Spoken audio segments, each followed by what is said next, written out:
little pig.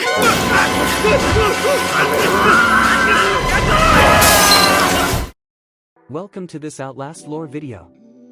Today I'll teach you something about Chris Walker, aka Strong Fat, the Soldier, and Big Fing Guy. This video is a visualized version of the OutlastFandom.com post about Chris Walker. Have fun!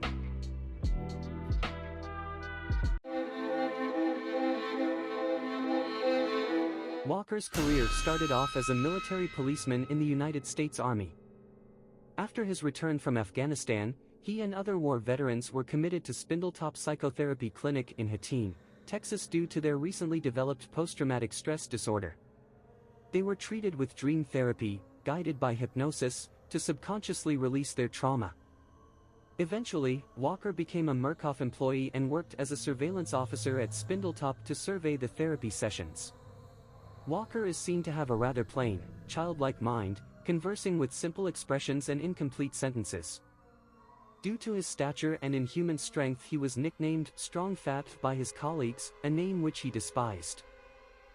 Chief psychotherapist Dr. Claymore stated he was including Arabic culture in his therapy to show his soldiers that Christian and Islamic myths originate from the same place in order to overcome their traumas. However, this method seems to have warped their psyche, leaving delusions of the Apkula demigods in their heads. At some point, Walker's psyche broke, leading him to kill 3 inmates, all war veterans. The discovered bodies were brutally torn apart with each victim missing their head, leading people to assume that the killer kept them as trophies. 2 Murkoff agents named Pauline Glick and Paul Marion investigated the murders without involving the police. Walker deceits and misleads them in their investigation, willingly cooperating and commenting positively about the victims. Eventually, they discovered that Walker was behind the killings when a 4th victim, Dr. Claymore, had been found in the therapy room.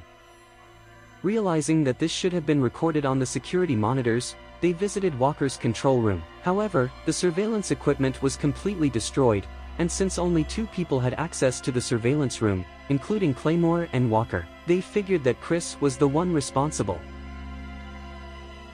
Pauline Glick and Paul Marion headed to Chris' residence, but he wasn't home. They found 4 cooler boxes with only 3 heads, which meant Chris would bring home the 4th one soon.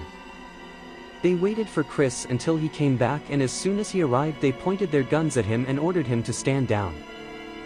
One of the investigators held a little toy pig in his hand that they found in Chris' residence. After seeing this, Chris raged and attacked them. After a long fight, Pauline managed to knock Chris out with her car.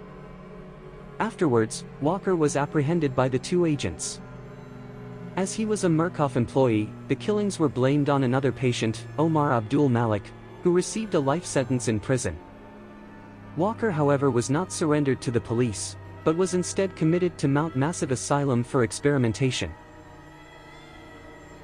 2 months later, Pauline was called to the asylum where she met Jeremy Blair in the underground lab.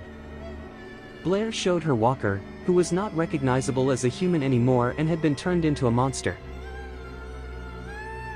That's it for now. Let me know if you want to see more lore videos like this. Thanks for watching.